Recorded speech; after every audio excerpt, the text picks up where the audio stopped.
ibu-ibu tuh ya, maaf ya, sekarang kan kayaknya budayanya beribu maaf, jangan lagi nanti saya dibully. Kenapa toh seneng banget ngikut pengajian ya? Iya loh, maaf beribu maaf. Saya sampai mikir gitu, iki pengajian ki sampai kapan toh yo? Anaknya harap dipakai. Ini kan ucapan yang lucu ya, lucu sekaligus memprihatinkan. Diucapkan oleh seorang ibu yang sudah nenek, yang mohon maaf ya, mohon maaf banget nih kalau beribu maaf nih, mohon maaf banget. Kalau nenek-nenek kan kakek-kakek, nenek-nenek kan kita sebut udah bau tanah ya.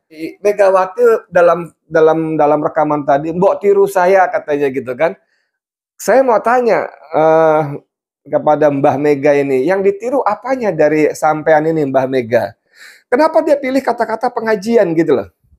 Kenapa tidak dipilih kata ibu-ibu yang rajin arisan? Kenapa tidak begitu?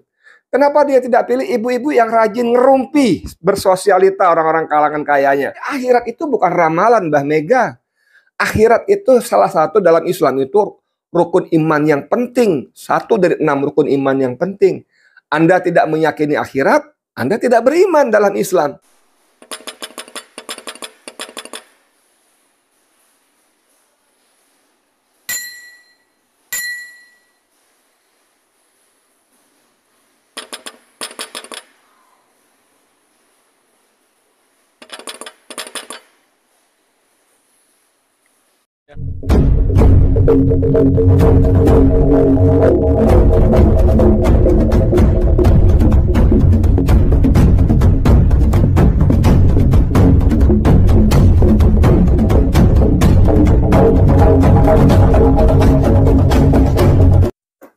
Bismillahirrahmanirrahim. Assalamualaikum warahmatullahi wabarakatuh. Saudara, dengan saya Hedi Mulyadi dari Forum News Network FNN.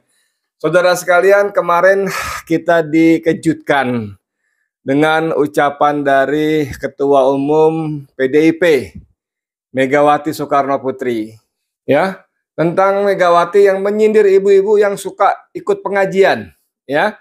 Banyak sekali beritanya, antara lain dimuat di hidayatullah.com. Judulnya Megawati, kenapa kok ibu-ibu seneng banget ikut pengajian? Sampai kapan pengajian? Ya kan? Ini kan ucapan yang lucu ya, lucu sekaligus memprihatinkan. Diucapkan oleh seorang ibu yang sudah nenek, yang mohon maaf ya, mohon maaf banget nih kalau dekan, mohon maaf mau beribu maaf nih, mohon maaf banget. Kalau nenek-nenek kan kakek-kakek, nenek-nenek kan kita sebut udah bau tanah ya. Tapi kali ini nyinyiran nenek-nenek ini adalah kenapa ibu-ibu doyan betul hobi banget dengan pengajian. Oke, jadi Mega bicara tadi dalam sebuah acara namanya Kick Off Meeting Pancasila dalam tindakan gerakan semesta berencana mencegah stunting, kekerasan seksual dan anak pada perempuan, kekerasan dalam rumah tangga, serta mengantisipasi bencana di Dharma Wangsa, Jakarta Selatan, Kamis 16 Februari. Nama judul acaranya aja, panjang banget ya. Oke deh, nggak penting acara namanya apa, kita sebut saja yang dia nyatakan dalam pembukaannya itu ya. Dia memaparkan dirinya yang anak Presiden pertama Soekarno, pernah jadi Presiden Republik Indonesia kelima, sebagai Presiden dia mengaku menjadi Panglima tertinggi TNI. Wah, padahal ini mesti dipersoalkan ya, teman saya Anton Permana itu sangat mempersoalkan. Bang, nggak ada satupun dalam konstitusi kita yang sekarang berlaku yang menyatakan bahwa presiden itu panglima tertinggi TNI. Tidak ada, itu klaim-klaim sepihak saja, dia begitu ya. Oke, kita nggak harus itu ya. Nah, dia juga mengatakan ini nih, bahwa sebagai panglima TNI dia pernah beli kapal, beli pesawat, cewek loh, Mbok tiru saya dong ya. Aduh, gimana sih ibu-ibu supaya bisa menyemangati gitu loh. Nah, akan menarik di sini mulai ya. Mbok tiru saya dong ya. Aduh, gimana sih ibu-ibu supaya menyemangati gitu loh. Saya ngelihat ibu-ibu tuh ya, maaf ya, sekarang kan kayaknya budayanya beribu maaf, jangan lagi nanti saya dibully. Kenapa toh seneng banget ngikut pengajian ya? Iya loh, maaf beribu maaf. Saya sampai mikir gitu, iki pengajian ki sampai kapan toh yo? Anaknya harap dipakai. Iya dong, boleh, bukan nggak berarti boleh. Saya pernah pengajian kok. Maksud saya, nanti Bu Risma saya suruh, nanti Bu Bintang saya suruh, tolong bikin manajemen rumah tangga kekeluargaan itu. Tentang soal ini, saudara sekalian, itu ada salah satu pengurus Majelis Ulama Indonesia, Kiai Haji Khalil Nafis, ikut menanggapi ya. Dia bilang begini, ketika Megawati menyindir ibu-ibu pengajian, dia mengatakan memaafkan pernyataan Megawati tersebut. Saya maafkan, tapi tak ada ceritanya ibu-ibu rajin pengajian itu jadi bodoh dan tidak kreatif. Ngaji itu melatih hati dan melatih pikir. Keduanya banyak yang bisa memadukan sekaligus, kata tulis Kiai Khalil Nafis dalam akun Twitter pribadinya. Lanjut dia, soal tak senang ngaji tak apalah, tapi tak usah usil dengan ibu-ibu yang rajin ngaji sampai kapanpun, ujarnya. Saudara sekalian, ini kan menarik sekali. Megawati dalam rekaman tadi, mbok tiru saya katanya gitu kan. Saya mau tanya kepada Mbah Mega ini, yang ditiru apanya dari sampean ini Mbah Mega? Jadi presiden ya nggak mungkin, kita nggak punya partai, mau niru apa? Mau jadi anak presiden ya nggak mungkin, bapak kita kan bukan presiden, rakyat biasa. Lalu mau ditiru apa? Sebagai presiden, apa yang membanggakan? Kita catat sejarah, dia menjual gas tari tangguh di Papua ke Fujian Cina dengan harga sangat murah, jauh di bawah harga pasar, dan itu dalam kontrak yang sangat panjang sampai 30 tahun. Itu yang mau kita tiru. Ayo, apalagi waktu dia jadi presiden, Menteri BUMN-nya Laksamana Soekardi menjual Very Large Tanker, ya, kapal sangat besar raksasa milik Pertamina. Kemudian Pertamina menyewa kapal itu, kan aneh gitu kan. Mau kita apa lagi? Waktu dia jadi presiden, dia jual Indosat. Jadi kita mau tiru belah mananya Megawati ini? Kalau dia minta ibu-ibu meniru dia sebagai ibu rumah tangga, mohon maaf, apa prestasinya? Ada anak-anaknya yang menonjol dengan prestasi sendiri. Nggak ada. Puan kekatrol nama besar maknya Megawati, dan kekatrol dia sendiri, Megawati sendiri ikut terkatrol karena nama besar bapaknya, kan begitu. Jadi coba, kalau dia ingin menekankan pentingnya manajemen rumah tangga, pentingnya ibu-ibu mengelola waktu dengan baik, supaya bisa mengurus anaknya, supaya tidak stunting dalam konteks acara itu misalnya, kenapa dia pilih kata-kata pengajian gitu loh? Kenapa tidak dipilih kata ibu-ibu yang rajin arisan? Kenapa tidak begitu? Kenapa dia tidak pilih ibu-ibu yang rajin ngerumpi, bersosialita orang-orang kalangan kayanya? Ya, kenapa? Kenapa dipilih pengajian gitu loh? Mbah Mega, kenapa sampean pilih kata pengajian? Kok iya sibuk dengan pengajian? Lalu anaknya mau diapakan gitu loh. Saya juga pernah pengajian. Lah, pernah, kan nggak berarti rajin. Pengajian, kalau kita baca di Twitter, Masya Allah ya. Baca di Twitter itu ngeri sekali bagaimana orang-orang menimpali ucapan Megawati dengan nyinyiran yang lebih mengerikan. Misalnya gini, ada si Putra Jadika ya.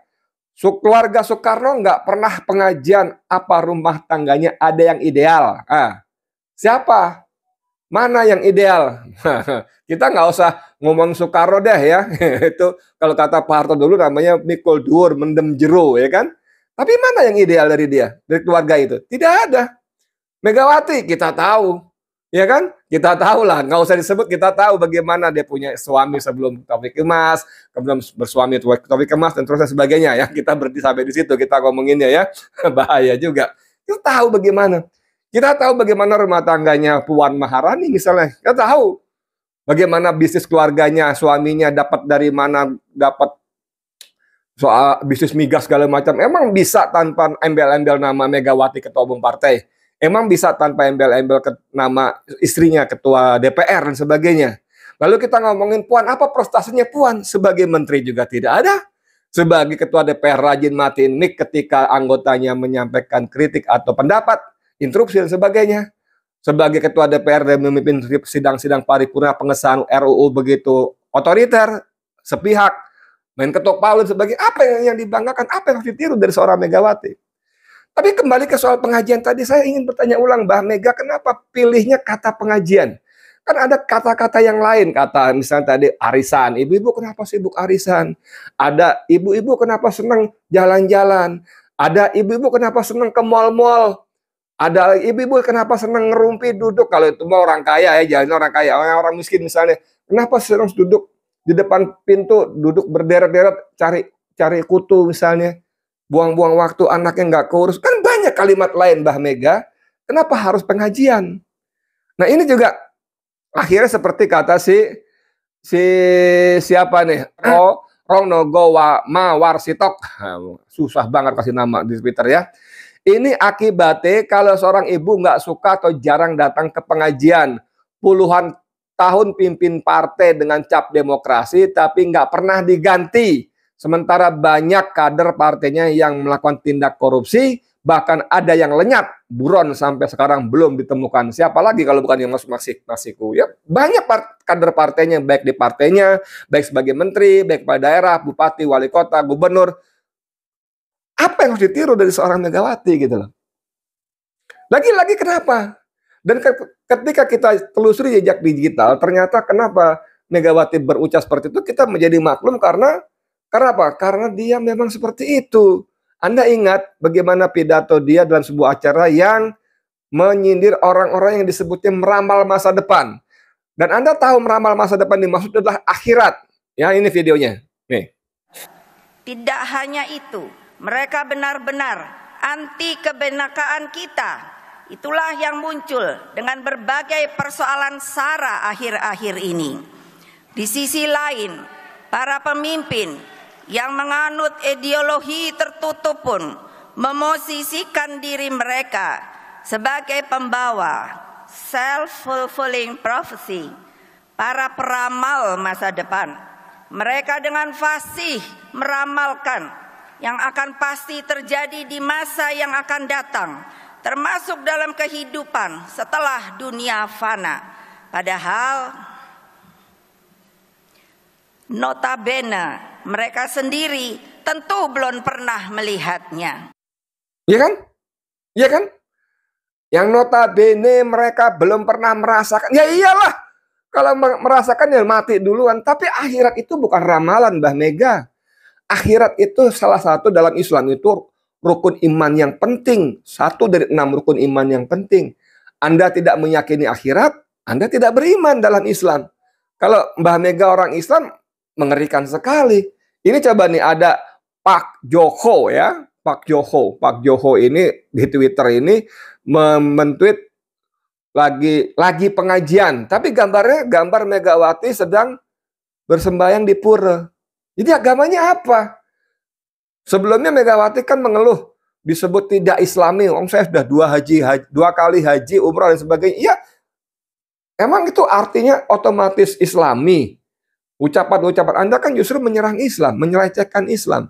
Sampai seorang ketua MUI Khalil Nafis pun berkata seperti itu. Ya kita paham betul lah ya bagaimana Megawati ketika dia membuka sebuah acara dengan pidato Assalamualaikum saja tidak bisa. Kemudian Muhammad Shallallahu Alaihi Wasallam juga tidak bisa, lidahnya kelibet-libet. Hal senada diajarkan pula oleh Nabi besar kita, Nabi Muhammad Sallallahu Alaihi Wasallam kepada kita. Sallallahu Alaihi Wasallam kepada kita. Sallallahu Alaihi Wasallam kepada kita. Anda menyebut apa kalimat fakta-fakta seperti ini? Ya sudah, seperti kata Kiai Haji Khalil Nafis tadi. Kalau Anda tidak suka dengan pengajian, monggo itu hak Anda. Tapi please jangan usil, apalagi nyinyir. Ya, sebagai seorang nenek yang lewat dari ibu, itu kan seharusnya lebih dekat pada Tuhan. Lebih sering mendekatkan pada Tuhan dengan cara mengaji. Kalau orang Islam ya, kalau Anda Islam ya. Kalau Anda seperti dalam foto ini bersembahyang di pura, ya lebih rajin ke pura, begitu kan? Jangan justru nyinyirin gitu ya, Mbak Mega. Aduh, ngeri sekali nih kalau kita punya seperti ini, para petinggi negeri seperti ini, elit politiknya seperti ini. Aduh. Jadi saran saya kepada Mbah Megawati, please, udah urus aja partai sampean ya. Urus saja keluarga sampean. Bahkan urus saja petugas partai sampean yang belakangan secara terbuka atau malu-malu kucing melawan Anda ya dalam hal perpanjangan masa jabatan lah, apalah segala macam, tidak memenuhi keinginan Anda sebagai ketua umum partai, petugas partainya. Itu dia urusin lah. Gak usah nyinyirin ibu-ibu pengajian. Ya, Mbah Mega ya, gitu aja ya. Bagaimana Bang penonton Bang Edi Channel? Setuju nggak dengan saran saya kepada Megawati Soekarno Putri ini? Ya, setuju ya? Kalau nggak setuju ya nggak apa-apa juga. Monggo aja nggak kita bebas berdemokrasi, punya pendapat, sepanjang kita tidak saling bertikai ya, jaga persatuan lah. Keren banget kan. Oke, saya Edi Mulyadi untuk FNN. Assalamualaikum warahmatullahi wabarakatuh.